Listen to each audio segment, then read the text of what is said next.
Michigan just yesterday, as you know, passed right-to-work legislation. Mm-hmm. How do you feel about that? How do you feel about right-to-work legislation? How do I feel about it? I think that in Alaska, I'm not ready for it. In Alaska, personally. But isn't there something fundamentally wrong with saying to someone, if you want to work and have this job, you have to pay cash to the union, even if you don't support the union's mission?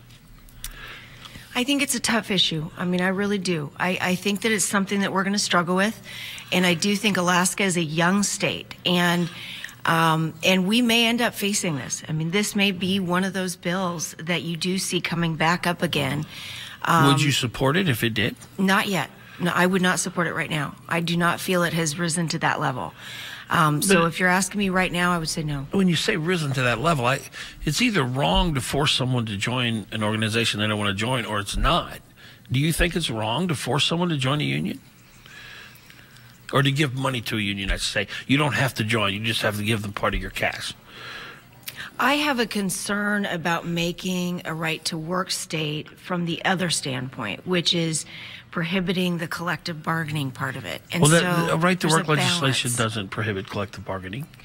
Well, what it does, though, is it shifts the playing field the other way, in my understanding of it. And I think that's where I need to spend more time on the issue. And well, all it does is it says to a worker that you do not have to give cash to a union. That's it. It doesn't take away any of the union's rights. But to the point of forcing someone to give cash to a union, is that... I understand the premise. Shouldn't we stop that immediately? Forcing people to give money?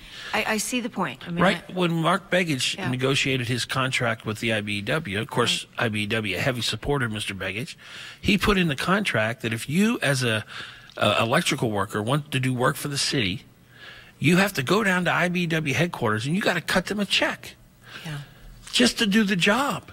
You get nothing for that check.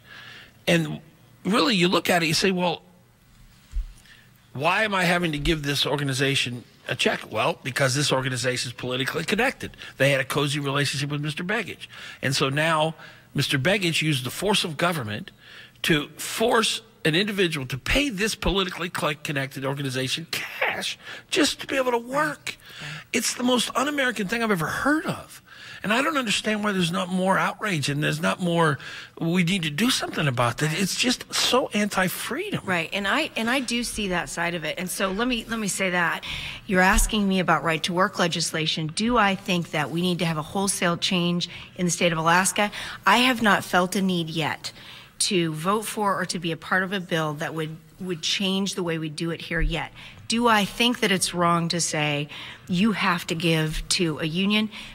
In that one answer, I would say yes. Then why not stop it? Because everything you just described has absolutely nothing to do with right-to-work legislation. No one wants to take away people's ability to join a union, organize, collectively bargain. None of that's even applies to this. We're just simply talking about the one issue that I'm talking about that you said you agree that we're forcing people to join an organization solely because that organization is politically corrected. Why don't we stop that now? Yeah.